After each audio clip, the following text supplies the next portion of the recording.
அண்ணே வணக்கம்ண்ணே. வணக்கம் தம்பி. அப்புறம் சொல்லுங்க, நல்லா இருக்கீங்களா? இப்பதானே எலெக்ஷன் எல்லாம் முடிஞ்சு, ஆட்சி மாற்றம் வருமா வராதானே? தம்பி கண்ணை மூடின்னு சொல்றேன் தம்பி, ஆட்சி மாற்றம் கண்டிப்பா வரும். அதிமுக ஆட்சிக்கு வருது தம்பி. எப்படிண்ணே இவ்வளவு உறுதியா சொல்றீங்க? தம்பி கோபாலபுரம் குடும்பத்துக்கு ரொம்ப நெருக்கமானவரே ஒருத்தர் சொல்லிட்டாரு தம்பி. யாருண்ணே அவரு? ராகுல் காந்தியா? ராகுல் காந்தி தேசியம்யா.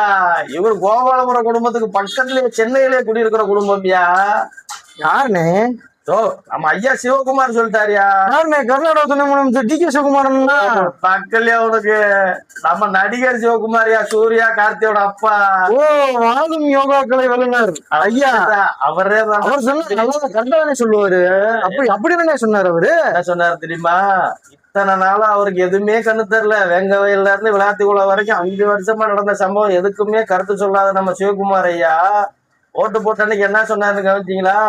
பேட்டி எடுக்கும்போது, ஏண்டா எங்க தமிழ்நாட்டுக்கு குடிமக்களை பூரா குடிகார மக்களை மாத்திட்டீங்களேன்னு தைரியமா பேசுறாரு தம்பி. அப்படின்னா என்ன அர்த்தம்? குடும்பத்துக்கு நெருக்கமா உள்ளவர் கண்டிப்பா ஆட்சிக்கு வரமாட்டாங்கிற தைரியத்துல பேசுவாரு. ஒன்னும் கவலைப்படாதீங்க, ஆட்சி மாறுது.